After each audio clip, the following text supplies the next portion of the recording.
ప్రియమైన చెల్లి, తమ్ముడు, అక్క, నాన్న, మీకు నిజమైనటువంటి స్వచ్ఛమైనటువంటి ప్రేమ కావాలా?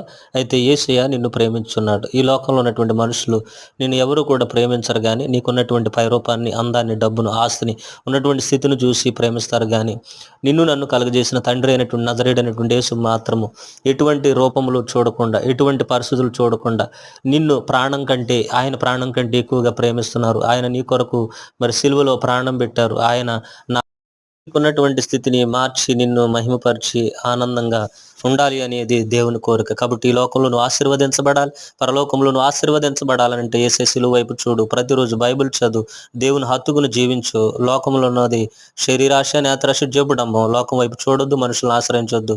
ప్రభువును చూడు, ప్రభు మార్గంలో నడు.